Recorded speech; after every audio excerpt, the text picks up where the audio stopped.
Comenzamos, como siempre, con este mapa, con el mapa interactivo de los colegas de Descifrando la Guerra. La semana pasada habíamos presentado como diferencia respecto a la semana anterior este cuadrante, este campito.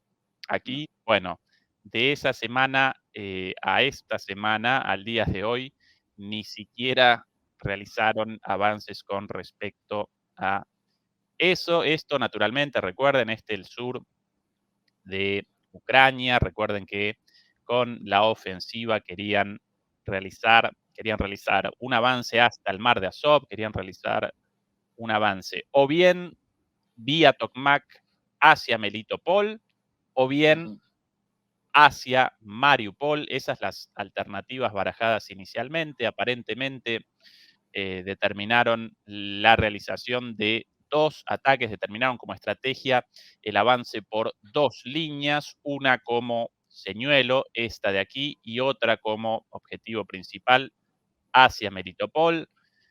No pudieron generar más avances que estos territorios hasta la primera línea de defensa, la cual más o menos aparece por aquí. En el resto del mapa, más o menos todo igual. Bakhmut, más o menos igual. El avance de los rusos en dirección a Liman, todavía más o menos igual. Y aquí estos territorios ganados por Rusia hacia Kupiansk, en el marco de la ofensiva ucraniana. Una cosa muy rara. Esto como a veces llaman a la recesión, la llaman crecimiento negativo, ¿no? Como me encanta. Esto más o menos lo mismo. Es un avance negativo, una ofensiva con un avance hacia atrás. Sí. Una cosa medio rara, pero bueno, esa la situación. Presentamos, Fernando, quizás también tus mapas. El mapa de Descifrando la Guerra, el otro mapa en cuestión, más claro todavía. Por aquí. Bueno, pero ya estaban bastante claro en eso, ¿eh? Quiero decir que estos mapas se encuentran en... Sí. Aquí, por ejemplo, lo que vemos, primero, esto que hay aquí verde, que es lo que, digamos, donde más territorio han conquistado, entre comillas, pero bueno. Y esto básicamente lo hicieron, así simplificando mucho, porque esto, si te fijas, está bastante más elevado que esto, o mejor dicho, bastante más al norte. ¿Esto qué significa? Que este saliente de aquí era peligroso para lanzar una ofensiva por acá porque podía desarrollarse un embolsamiento en esta dirección. De ahí que los ucranianos tuvieran que rebajar este saliente, y en parte prácticamente lo han rebajado, para intentar tener una línea más o menos, digamos, más o menos, digamos... más plana. Más plana, más corta del frente. Y luego ya el ataque, porque fueron tanteando varios sitios, es lo que se hace también, y el ataque principal por el famoso Rabotino, que bueno, aquí se pueden ver, estas son, ojo, o sea, lo que viene aquí pintado son las líneas de defensa, la famosa línea Surovikin, que han sido detectadas, que puede haber otras muchas que no hayan sido detectadas o que se han construido posteriormente, porque siguen construyendo los rusos sistemas defensivos. Pues aquí tenemos esta flechita que casi ni se ve, azul, que es el área esta de Robotino. Fíjate que ni siquiera el gran centro al que tenían que atacar, que es Tokmak, que es este aquí, fortificado, fíjate qué lejos están. Es decir, es que ha sido una absoluta catástrofe. Fíjate que cuando yo estuve, Melitopol se sale del mapa, o sea, estaría aquí abajo, Sí, se ve. No, es decir, es claro, ¿esto qué puede estar? Pues no lo sé, pero 30 kilómetros, por ahí, más o menos. Es decir, ha sido un absoluto desastre. Y el problema es que los que tenían que hacer la primera ofensiva, es decir, los que tenían que lanzarse para empezar a abrir una cuña y profundizar y ser sustituidos cuando ya esa cuña estuviera abierta al mismo tiempo que abre los flancos para evitar ser rodeado. Luego tenían que venir las tropas de reserva, que eran además supuestamente las mejores, las entrenadas en Europa, con los mejores armamentos, los Challenger 2, etcétera, etcétera, los Striker. Bueno, pues han tenido que venir a sustituir a las que ya estaban porque no daban para más. De tal manera que esa segunda fuerza que tenía que venir a profundizar aún más el ataque hacia Tokmak y llegar a Tokmak, en teoría, bueno, pues querían llegar hasta Crimea, delirante. Pero se ha tenido que utilizar para reforzar esta pequeña línea de ataque en la que no se ha podido hacer prácticamente nada, con lo cual han gastado, digamos, la primera oleada de tropas ucranianas y las fuerzas que tenían de reserva para poder ampliar esa brecha que iba a hacer la primera oleada y sustituirla, pues para hacer la microbrecha esta que vemos. Y ahora prácticamente paralizados, con avances mínimos y sin oportunidad ya de hacer absolutamente nada. Esto es un desastre, pero un desastre con mayúsculas. Quiere decir, no estamos hablando de que, hombre, me he quedado aquí en Tokmak, no digamos ya he llegado a Melitopol, pero de Melitopol no he podido pasar. No, no, es que has hecho un rasguño en las defensas rusas. Bien, a partir de ahí, claro, y con una cantidad de bajas enormes. Las fuentes rusas daban 70.000 bajas en esta ofensiva, que es un disparate. Entonces, a partir de aquí, claro, el ejército ucraniano se encuentra que ha gastado incluso buena parte de sus reservas, de ahí que tengan que movilizar de como sea, es decir, enganchando gente por la calle, pidiéndole a otros países europeos que enganchen a ucranianos en edad militar que tengan por allí refugiados y se los manden. Es decir, una cosa un poco la desesperada. ¿Por qué? Porque, a ver, no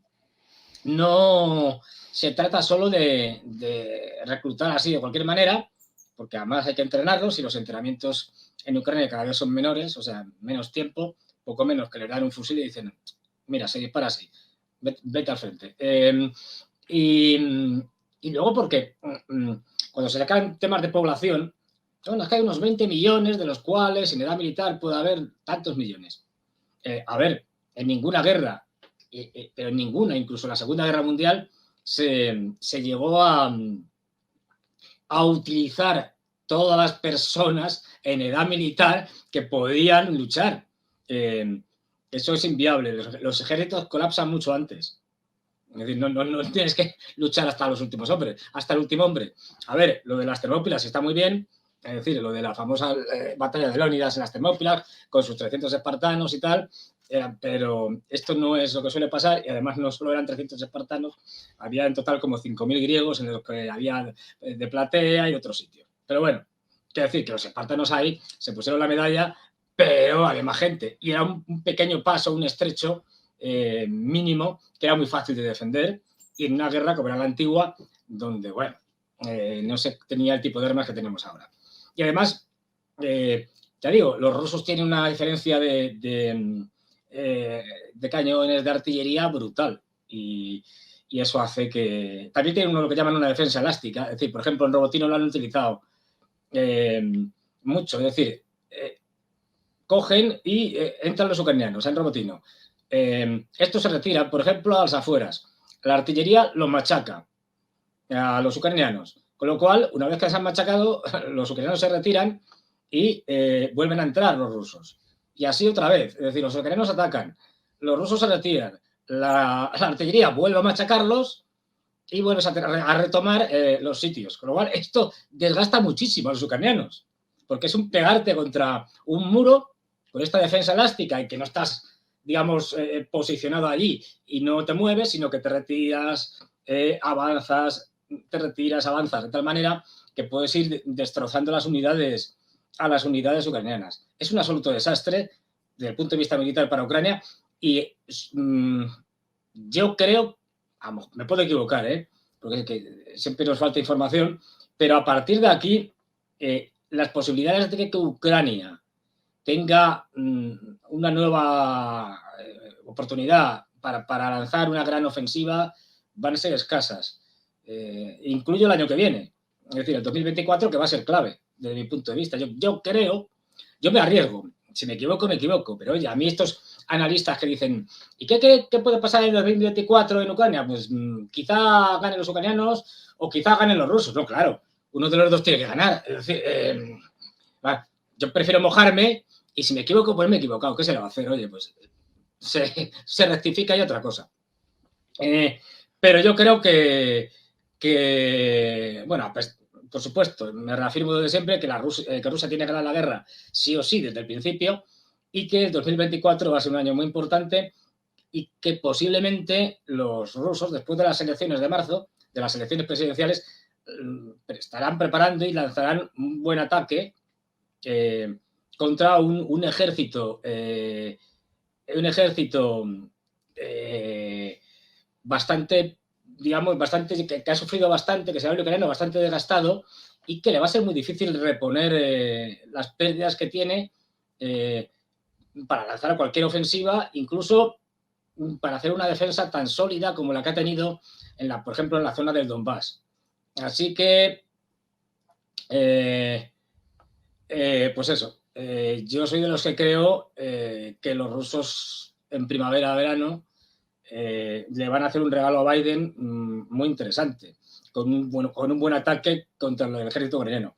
Ahora bien, como siempre digo, una cosa son los militares. Yo he hablado con militares cuando estaba en Rusia y lo que te cuentan y te dicen, a ver, por nosotros, es decir, en cuanto a capacidad militar y municiones, tanques, etcétera, artillería, además, tenemos las capacidades para poder ahora mismo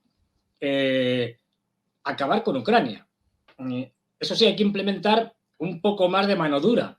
Cuando hablamos siempre de mano dura, ojo, no estamos hablando en castigar a la población civil, que es lo que hacían, por ejemplo, los aliados, los británicos y los norteamericanos cuando se dedicaron al bombardeo de Dresden o de Hamburgo, porque pensaban, eran de la teoría de que los alemanes se levantarían contra Hitler si te dedicabas a bombardear población civil sin tener ningún objetivo militar. Se equivocaron. Como se puede apreciar a través de la historia. No, estamos hablando, lo hemos comentado muchas veces, es decir, ¿por qué no terminas de deselectrificar Ucrania? En el momento que la deselectrifiques, se acabó la historia. Sin electricidad no puede funcionar nada. ¿Por qué no generas caos en el enemigo, pero caos en el sentido, esto lo hablaba con ellos, ¿por qué no vas un día que se reúna la Rada, es decir, el Parlamento ucraniano, lanzas un par de misiles y no dejas un diputado? Es un objetivo legítimo desde el punto de vista militar, acabar con, digamos, los dirigentes del enemigo. Es decir, que en este caso, pues, el Parlamento, Zelensky, etcétera, etcétera. O sea, hay muchas cosas que pueden hacer y los propios militares quedaban un poco perplejos. ¿Por qué? Porque depende de lo que decidan a nivel político en el Kremlin. Y ahí ya estamos en otro juego, distinto que el militar. Ahí ya estamos en el juego de diferentes poderes que chocan entre sí y un Putin, que aunque tiene mucho poder, tiene que jugar con toda esa élite rusa con intereses y posturas diferentes. Pero, en principio, todo apunta a que Putin, cuando los norteamericanos le hagan una oferta más o menos cediéndole cosas, haciendo concesiones en otoño e invierno, porque quieren quitarse el problema de Ucrania para las elecciones norteamericanas, vamos, todo apunta a que Putin le va a decir, pues va a ser que no. No aceptamos un congelamiento del conflicto para luego tener que volver otra vez a él y además dejando tiempo a los ucranianos para que se repongan, puesto que congelamos el conflicto. No lo van a congelar. Eso sí, lo que tendremos, como hemos hablado muchas veces, es que ahora, pues no sé, a mediados de octubre, eso ya depende del clima, pues empezará lo de las lluvias y ahí tendremos un periodo en que es muy difícil hacer nada por el barrizal, el lodazal tremendo que se monta. Pero bueno, también es un periodo en el que se pueden preparar para hacer pequeñas acciones. No olvidemos, el año pasado, durante ese periodo, y luego sobre todo el invierno, la acción de Bakhmut fue un gran éxito. No por la conquista en sí de una ciudad que ya no era muy importante, sino porque atrajo un montón de unidades y de tropas ucranianas y aquello fue una verdadera carnicería de tropas ucranianas. Y además con la ventaja que en ese momento el grupo Wagner, que era un grupo privado, pues aunque tenía como buenas tropas de ataque, buenas tropas de asalto, tenía un número importante de bajas, eran bajas del grupo Wagner, no eran bajas rusas, no sé si me explica, aunque fueran rusos. Es las bajas de una compañía privada que al final no repercute tanto sobre la población rusa, puesto que es otra cosa. No son militares, digamos, pues eso, militares o bien contratados o bien sacados de una leva, de un reclutamiento.